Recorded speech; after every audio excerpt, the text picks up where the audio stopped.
Dans 2 ans, la Belgique disposera d'un véritable musée interactif des chemins de fer. La première pierre a été posée hier après-midi à la gare de Schaerbeek en présence du secrétaire d'État à la mobilité Melchior Wathelet et du dessinateur schaerbeckois François Scheuten qui a scénarisé l'entièreté du projet. Un musée du train, cela fait des années qu'on en parle, mais aujourd'hui encore, il fait l'objet de polémiques sur son coût. Pour ses détracteurs, 20 millions d'euros, c'est beaucoup trop cher pour une SNCB en crise.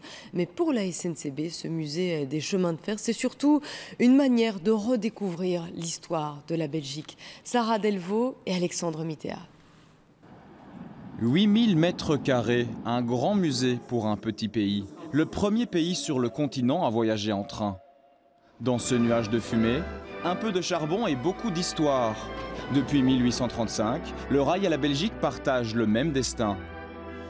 Les premiers trains transportent le charbon du Grand Ornu jusqu'au canal de Mons. Et quand les passagers y prennent place, le monde devient tout d'un coup beaucoup plus petit.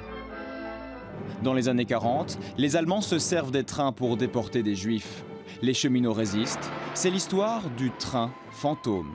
Le train fantôme, c'est un train qui est parti de Bruxelles et qui devait emmener un certain nombre de déportés en Allemagne et qui finalement, grâce à la participation de nombreux cheminots qui se trouvaient tout au long du parcours, a effectué une grande boucle et est revenu à son point de départ. Et lorsqu'il est rentré à sa gare de départ, la guerre était terminée et donc on a pu sauver de la sorte un bon nombre de déportés juifs. Dans 2 ans, un musée célébrera la mémoire de ces héros au visage noirci et de leurs chevaux de fer. Vous comprenez bien que n'importe quel diesel ou machine électrique ne vaudra jamais une machine à vapeur.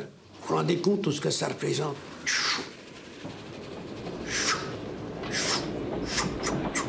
Aujourd'hui, ces machines prennent la poussière dans des hangars. En 2014, les passionnés pourront redécouvrir la locomotive 12, héroïne des années 40-50, ou pénétrer dans des voitures d'époque.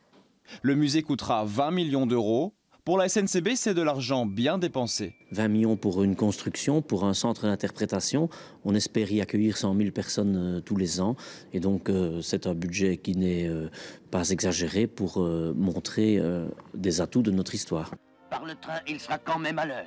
Le musée des chemins de fer aura pris son temps. 179 ans après le premier rail, l'histoire de la Belgique aura rendez-vous avec l'histoire du train dans la salle des pas perdus de la gare de Schaerbeek.